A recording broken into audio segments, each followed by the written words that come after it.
Unless you've been living under a rock in 2021, you would have already seen all over social media the endless backless cutout dresses and tops worn by these bloggers and influencers. And as you may already know, it costs money to keep up with all these beautiful trends. And so I decided to make my own out of curtains that cost me $16. Yep, you heard me, $16 and a curtain. In this video, I am going to turn this curtain into one of the most popular fashion trends of 2021, the back cutout dress. If this is your first time on my channel, my name is Patricia, and on this channel, we love fashion, and most importantly, we like to make them unique for our bodies. If this sounds like you, make sure to hit the subscribe button to keep seeing my videos every time I upload. Also, make sure to hit the like button so YouTube knows that you like my content to keep seeing them.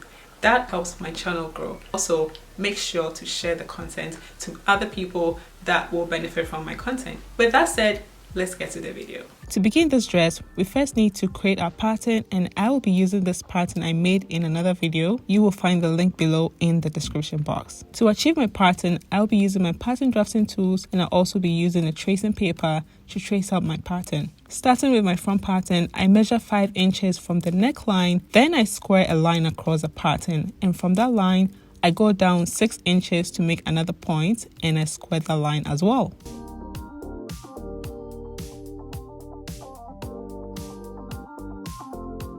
Next, I take the back pattern and use the front as a guide to draft the back. So I fold the side dart before marking the pattern for the back. I just need the side seam of the back to be the same length as the front after the dart is sewn. I square the marks for the back as well, and I make sure it is the same with the front.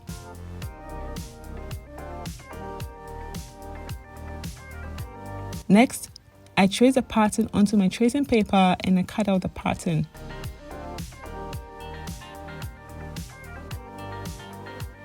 Before cutting the front, I always make sure to fold the dart facing downwards to get the perfect shape of the dart.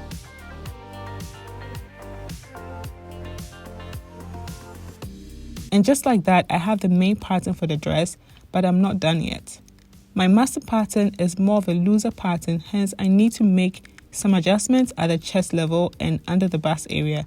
We need that part of the pattern to fit snug without moving anywhere, so make sure to measure your chest and under your bust for your pattern. Instead of cutting the pattern, I fold it to my correct measurement. I also did cut off the excess on the sides of the pattern, and after that, my pattern is ready. Now let's move on to cutting the fabric. I cut the fabric and include the notches and darts.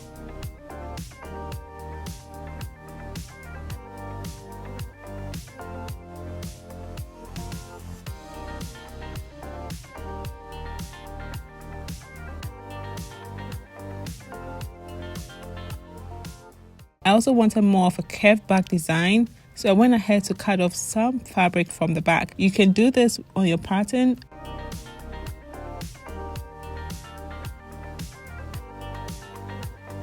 I cut 2 pieces, each for the front and the back. The other pieces will serve as the facings. I pinned the darts and stitched them together. Next, I moved on to the skirt portion of the dress. Mine measured 35 inches in width and about 22 inches in length. I gathered the part to be joined to the top part, and I joined the pieces together.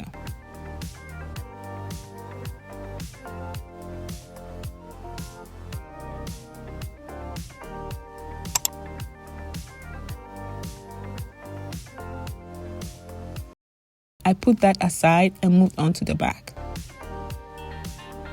For the back portion of the skirt, I came down 4 inches at the center back and connected it to the sides like so for the back. If I didn't do this, the back will sit much higher or will cause a high-low effect in the final look, and that wasn't the look I was going for.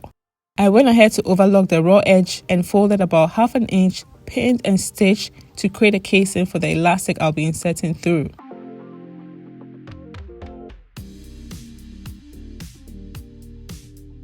I went ahead to insert a 1/4 inch elastic into the tunnel created.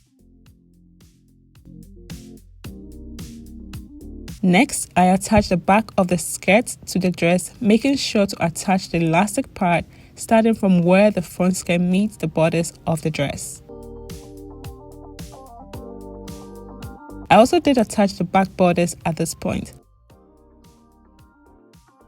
I must say though, this fabric was very challenging to work with. Besides that, it was a perfect fabric I was looking for. I made sure to not completely stitch the back bodice down until ready to attach the lining. Moving on to the straps, I cut 2¼ inches wide and 15 inches long straps of fabric. I pinned and stitched together and attached to my bodice. I did mark the points for attaching the straps, which is 5 inches from the center front, which I forgot to show. So, depending on where you want your straps to attach at the front, measure from the center front of your pattern. Like I said, I measured 5 inches and I really like where my straps were placed. I also went ahead to attach my zip.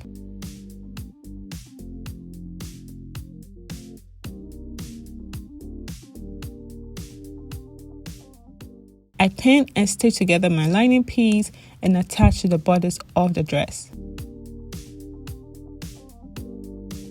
And if I have not mentioned already, this was a Pinterest inspiration that I saw, and I only added the back detail from the current trends that are going on. But I love this dress as soon as I saw it on Pinterest. The only downside was the fact that the curtain was too heavy. I stitched together at the chest area and understitch as well.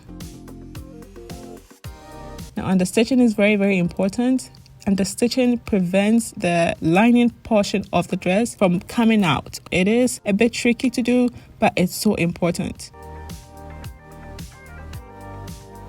Next is to close the back, and this is where I struggled the most. I first pinned with right side facing and realized I couldn't turn it to the right side after stitching. And so I had to unpick. I thought I knew what I had to do and stitch again and still couldn't turn it inside out. I struggled with this about 3 to 4 times. The right way to stitch this up is to sort of make a hot dog, and that allowed me to turn it to the right side. However, I noticed a different issue, and so I decided to ditch that method and use heat and bond to close this up. This was my first time trying to use a heat and bond. That clearly didn't work on this fabric either. Everything I had to do with this fabric was just stressful. But I chose this fabric because of the texture. My last choice was to hand sew it down, and so I went ahead to hand sew the back. Just to end the war that I was having with this dress, hand sewing was my option. And hand sewing always is my go-to when I'm struggling with something. Hand sewing also is really good for making your finished garment look professional. If you do want to use curtains for such a project, make sure it is not a heavy fabric. This fabric was really heavy. I really struggled. Finally, I gathered the lower part of the dress. Total width of the lower part of the skirt portion was 105 inches to create the gathered effect I wanted, and about 16 inches in length. I attached it to the dress after gathering, hemmed the dress, and I was done.